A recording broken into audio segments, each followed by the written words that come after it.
Hi everyone, welcome to the Hall Wines Happy Hour. My name is Catherine Hall. I'm so glad you joined us today. My guest today is Josh Flagg, one of America's most successful and sought after real estate agents. He's also the star of Million Dollar Listing. My guess is we're going to have an awful lot of Josh's fans that are going to be joining us today. And I am really looking forward to talking with Josh about all things Million Dollar Listing and all things real estate. Josh, are you there? Let's see if I can find you and then and bring you on.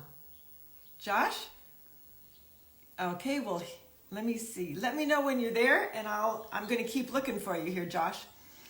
So, what we're going to do today is we're going to drink some wonderful wine. We've got a great cabernet that we're going to join and wonderful. Oh, I can see all the fans are coming in. Greg the Wine House is saying that Josh Flagg is awesome. Yes, he is awesome, and the show is really awesome. And there's Josh, and he's here. Let me see if I can find him. Just a second, Josh. I got you, and I'm going to. So while we're waiting for Josh to come on, I'll say that for those of you who are in the area, come see us.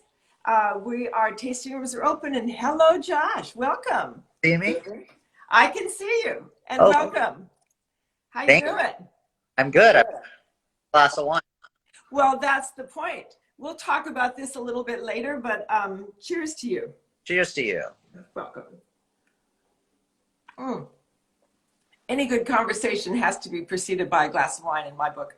Absolutely. So it's wonderful to have you here. Many questions about your show, about your business in general. Let me start off with just asking you this. So why did you start doing this show? I mean, you had a career before, your career is going well. Was the idea that this would build business, build awareness, or fun? Well, the goal was to make the skyrocket from where it was. I mean, it was good, but it wasn't. So I reached out to him, said, let's show. And that was like 13 years ago. And here we are, giving me lots of opportunities like right now.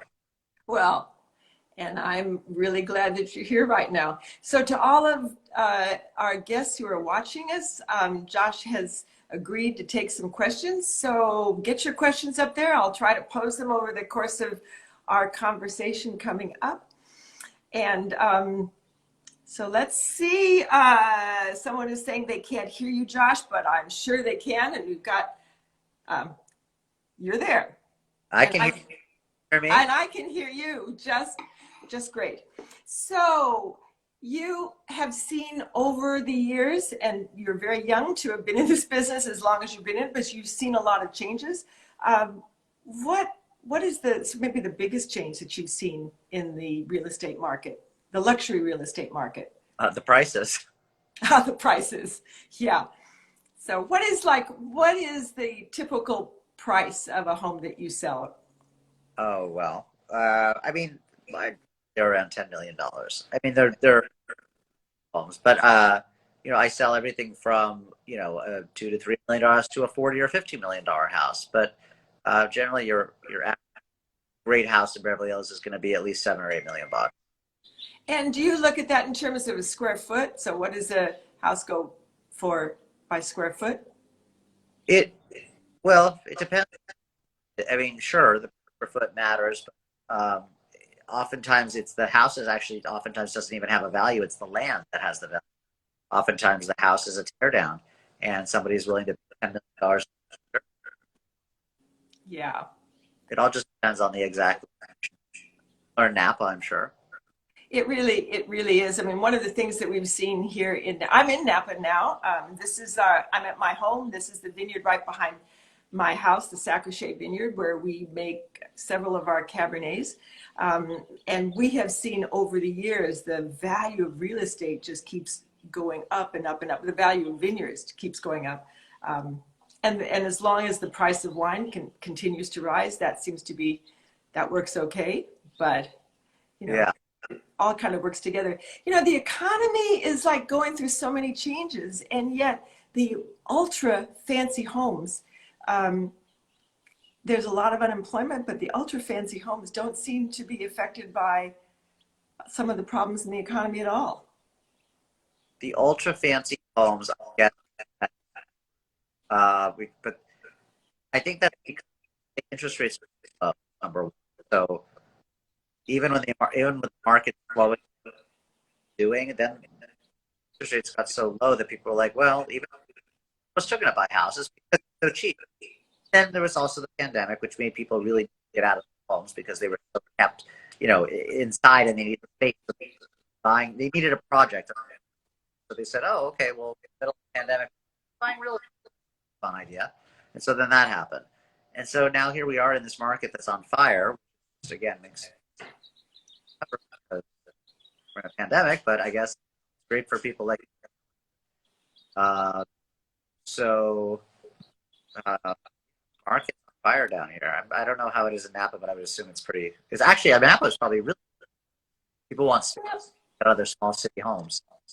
Yeah, it's beautiful. I mean, we see. I think a lot of folks are moving out of the city right now who like to be in an area where we are. We're really in the country, and yet we're not that far from San Francisco and from the Bay Areas, which is pretty wonderful. So, I think it's pretty fabulous. So tell me, in terms of the homes that you've sold, what home have you sold that you are the most proud of? I loved selling Betsy Bloomingdale's house. I don't know if people know who she was, but maybe you know. Oh, I do. Yeah. She was probably one of the most famous party givers, hostesses, socialites, probably of the 20th century, for sure. But I was selling Bell's home, who was obviously the heir of the department stores, to Tom Ford. Yeah. That was sale. I love that, and it was a fabulous house there for 2 acre property, and it's being remodeled right now. Does Whatever happened with the Barrymore house? I think it was, did that ever get sold? no, the seller just keeps on reducing it because they refuse to price it, and so it keeps just keeps going. See, the problem with pricing a house correctly is that you just have to keep getting more price on the market. The longer the market, it becomes stale. So the trick to selling a home is just price it for what it's worth, and not trying to just think that than everyone else is, and somebody's going to pay the price. Yeah, Josh, I'm seeing a note here, and I'm getting the same thing. Your voice is sort of coming in and out, Oh, so not sure if there's something we might be able to do about your sound. hold on. Well, that's interesting. Yeah, There is there let's any, see. Let's see if we can. is it still the same? No, you're better. I think you're better. This is somebody, one of your fans just wrote down here that she loves your love of old Hollywood. And I'll say I do too, because so much of what you sell these beautiful homes, but you really seem to me to really appreciate the heritage of the homes that you sell. Yeah, I really like those modern white boxes they build these days. It's not my thing. No, and there's a lot of them, huh? Oh, they're all over the place. But there's nothing I can do about it. So, I let other brokers deal with those, and I deal with the old homes. Yeah, the ones that have the character. Well, that's pretty fabulous. I mean, they really are. They're beautiful. Yeah. So what is I asked you what the sort of range of the homes that you sell is, but what about your commissions? I mean, you have big commissions. Can you share like what is the biggest commission you ever made? Uh, $1 million. I mean, those are once you get to the 40 price point, that's generally what you're getting. Yeah. But not every house is $1 million sale. No, they aren't. But people they really sort of I think they really appreciate being sort of catered to and really having someone that they can rely on. You know, I mean, I think whenever you sell a home, you're emotionally invested in the place that you have. So I can see sort of a tendency to sort of cling to a higher price, maybe. You know, Yep, so you need somebody who really knows what he's talking about and speaks with authority. that's true. Yeah, And the where are you? You're in Napa, right? we are in Napa. Yeah. Are the other prices just crazy there? I think they are pretty. I mean, honestly, I haven't bought anything for a long time. I mean, I've been buying vineyards, but and the vineyards continue to go up and up and up. But I understand that the homes are going up as well. Although I'm not quite so familiar with the price of it. You Because know, you're not selling. sorry. Because you're not selling. I'm not selling. Don't, and I don't plan to sell. I love it. Yeah. So let's take some questions for Josh. So let me see what we've got here. Uh, Here's a question for you from Nina K 94, who says, what recommendations does Josh have for first-time buyers? Well, what recommendations do I have? Well, I would say first of all, I would say don't jump at the first thing you buy. Look and see what's on the market. Do your due diligence. You know, you're paying your broker a lot of money, so they should be patient with you. And just make sure that you're comfortable. You can't just like the person. Also make sure they know what they're doing. Don't just work with them because they're great. That person, they, seem very, pleasant. You got to really know.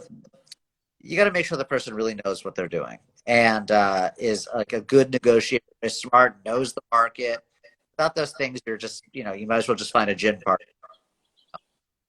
You know, it's not always easy if you're looking at a real estate broker how to know that that person really knows the market. And when you go to pick the people who work for you in your firm, what do you look for? The people who work for me, Mhm. people that have a lot of patience. Oh, that's great. Yeah. Yeah. But there's got to be some degree you're looking for affable, you're looking for knowledge of real estate, the folks who work with you in the real Well, the estate people who business. work for me are my friends. The people that I don't really have work. So I look for different things. But I guess the agents that work under me, I guess, knowledgeable of the market. They have to be. They have to have some level of sophistication. I mean, we don't take everybody. We're not. That just seems anyone who just has a real estate license. We're not just taking anybody who has a real estate license. No, I wouldn't think. So So, tell yeah, me about yourself, though. I'm more interested in that. You started this business when? I started this business, oh my gosh, 25 years ago. And we started with this vineyard right here in Napa. And I think in your business, like in my business, location is everything. The location of a vineyard, its sort of its aspect to the sun, the temperature, whether it's a hillside or a valley floor, all of those sort of different parts of the qualities that go into a vineyard are absolutely critical, and you can't manufacture them. You just have to sort of pick it right and price it right when you purchase it. You know, Did which you buy is it, did you buy it at a vineyard, or you turned it into a vineyard? this particular vineyard we was already producing, although I ripped out most of the vines and then we replanted. There's a lot of things that, on a vineyard that you want the vines to be spaced a certain distance apart.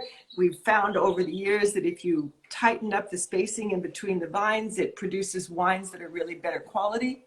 So it's about the location. It's also about how you take advantage of the location and whether you plant the right type of vines and rootstock in that location. Which, by the way, leads me. I'm thinking we're talking about wine right now. I'm going to start talking a little bit about this wine that you and I have in our glasses right here. Oh, And this is, we're both drinking the Diamond Mountain Right. Cabernet. And this is an area that really is unique in terms of its own terroir, its location. There's only about 500 acres in this one particular part of Napa Valley. This is in the northwest corner of the valley, and so it always produces these wines that have lots of lots of fruit, very concentrated, dark, rich flavors, and at the same time, it's a very elegant wine. So let's. I'd love to hear what you think about it. Should we? I do. I'd like to know what you pair this with. What kind of a food would you eat with this? Mm-hmm. This I would probably pair with a great big steak, because it's this is a very big wine. It's pretty elegant, but it's got so much going on, sort of savory qualities in this wine. So I think I would pair it with something that's really very big. Do you cook? I do. I do, but I'd rather. We have wonderful food in the house at all times. I'd rather not do the cooking. My husband. Honestly, I'm with you. I can make wine, but I can't make a dinner all that well. Yeah. But it's housekeeper also is a cook, and we're good in the cooking. But I was thinking of what to pair this with to give her a suggestion. So I thought maybe we'll do a steak. Okay. Yeah, a steak. Pretty much you can put it with all sorts of things. You can put it with pizzas. You can but the main thing is you want to put it with something that's really got a lot of flavor.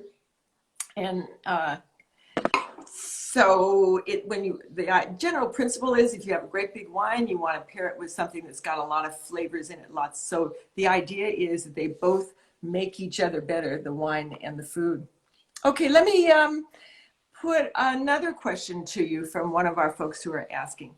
What do you have to say to a college student who is going into real estate? Who's going into real estate? Who wants to come in as a career in real estate, I'm assuming? Well, I would say definitely keep your regular salary job because you don't know when to take off. So keep that, and then work at nighttime or work at classes. We're intern for somebody that's in the business. I always recommend somebody because you'll learn that one. And then once you work with somebody, and once we get back to that, why not sit on the open house, walk in and say they want to buy a house or they want to buy this house. That's how you start gaining clients. But you're not going to just quit your job and start in the first to make money. Yeah. I think that's probably true in any line of work that you want to do. Let's see. Oh, I love this question. I would ask you this for myself, but this actually came from someone else. And that is, what is the hardest house you ever had to sell and did sell it? I mean, they're hard. I guess what's when you say hardest, what is that supposed to mean? What was the sort of the most difficult you had trying to find a buyer? Maybe time on the market, or it's the people, it's the client. It's never the house. It's the clients that own the house that are difficult. It's always the buyers or the sellers or the buyers and sellers. A house is just a house. It's what makes a deal hard is if the client is being unrealistic. If they price it accurately. A house should be very. It's the people. So the client. That's what makes. They're their own enemy, by the way. That's what makes a deal very difficult. The seller or the buyer or both. It's not anybody else's fault. Yeah. Okay. Let's take one more. What's some advice you have for others who want specifically to go into the luxury real estate business? Well, I guess like I said earlier is sit on open houses, eventually do mailers. I think those are great. I think it's wonderful. Advertising. And shadow with somebody that knows what they're doing. Work for somebody who's top in their game. You have to intern first. Learn the business. That's always a good way to start. By the way, how do I identify the of these wines? I'm just sitting here thinking. What Well, is thank you for asking. Come on our website, hallwines.com. You can find it in stores, but really we make so many different wines. The best way to get the best assortment is to come on our website. And I but how appreciate your asking. trying to figure it out? Like how do you identify the smell? Uh, did you just ask me? You're cutting out a little bit there, but I'm thinking you asked me, do we send it? We ship it to you, and we do. We will. You No, order the wine online, and we ship it no. to you. How you identify what you're smelling? What is that smell? Oh, okay. Well, I think I think it helps. By the way, when you were talking about working with an intern as an intern in someone else's business, part of it is just uh, you develop your sense of smell just with practice, like anything else. And so the more you focus on smelling a wine, the easier it becomes to identify what the qualities are. So for me in this wine, what's just overwhelming is the blackberry fruit that just it's almost a jammy smell that comes out.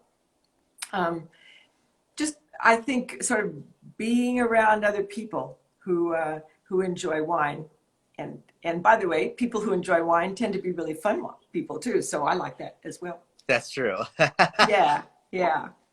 So one last question, and so this is from me. So I've seen different functions that you will have to open a house. Do you hold open houses, or how do you present a beautiful home to just a broader audience than just the folks you might know? Or do you? Well, we don't anymore.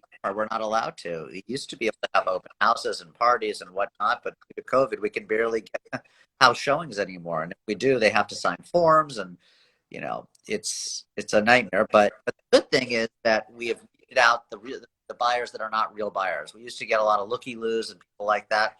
Not really getting that anymore because you don't have documents, and you're not having open houses, and you're not having people come on a Sunday open. It's a little different than it was, and that part I actually.